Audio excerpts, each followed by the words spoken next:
document a été filmé par le célèbre ethnologue Jean Rouch à des milliers de kilomètres d'ici, dans un petit village côtier du Ghana.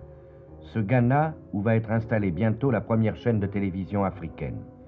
Il nous montre une Afrique dont nous avions presque oublié qu'elle existait toujours. Jean Rouch se promenait dans la foule des pêcheurs lorsque, dit-il, soudain, nous avons aperçu un spectacle assez singulier. Des gens étaient réunis et dansaient, c'était un enterrement. Enterrement de qui? Enterrement d'une femme, la femme d'un des pêcheurs, et femme qui avait vécu en concubinage avec un de ses émigrants son rail. Tout le monde était rassemblé devant la maison mortuaire, et sur un lit, il y avait la femme morte. C'est elle que vous voyez avec un bandage autour des bras.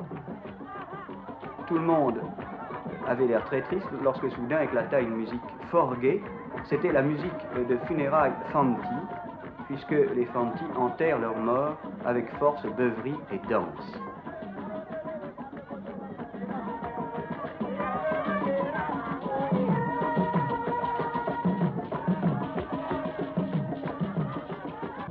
Elle est exposée combien de temps ainsi? Elle reste exposée pendant un jour, pendant la soirée, et le lendemain matin a lieu l'enterrement religieux. Ceci est l'enterrement des religions anciennes, et l'enterrement religieux est un enterrement catholique. Comme instrument? Guitare, sanza et tambour. Les gens sont arrivés maintenant à une ivresse assez intéressante, alors que les parents du mort sont plus réservés. Une vieille parente invective les assistants, les injurie et leur dit de ne pas se réjouir comme cela pour la mort de cette femme. Mais les assistantes continuent à danser.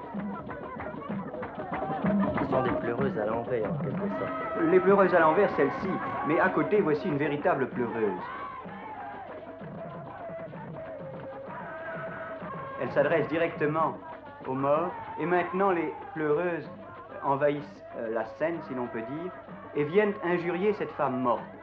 La femme a dans la bouche une noix de cola qui doit être ressortie au dernier moment lorsqu'on la mettra en terre, et la personne qui la mangera aura du bonheur pour toute l'année. Elle a été fardée et elle se tient ainsi debout sur son lit.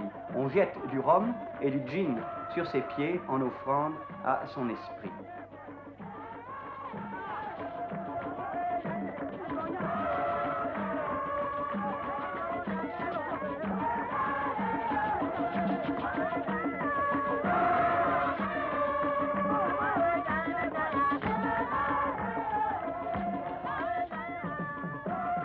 Les hommes se sont peints les couleurs rituelles des funérailles, et au milieu de cet ensemble de rires et de pleurs, d'injures à la femme morte et de souhaits de bon voyage, le soir tombe sur le village de Chama. La tête de la morte tombe un instant, elle aussi, et on la redresse en la coinçant avec des chiffons pour que, jusqu'au coucher du soleil, elle ait l'air d'une vivante.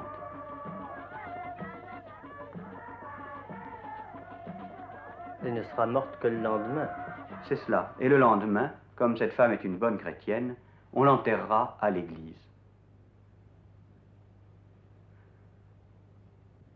Le matin de bonne heure, les hommes parcourent le village en annonçant la fête des funérailles. Les tambours, un rituel, le tambour mâle et le tambour femelle, annoncent également cette fête.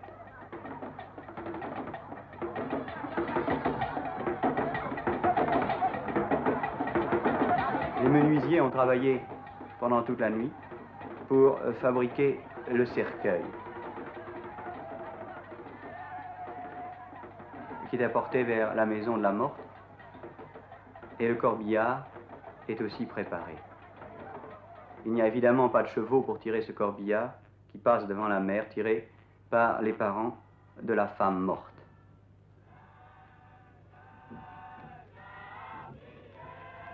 Et ainsi, peu à peu, cet enterrement prend la forme normale d'un enterrement européen, avec un corbillard, avec le clergé portant les Oxonian caps, les chapeaux d'Oxford, avec surtout les hymnes religieux.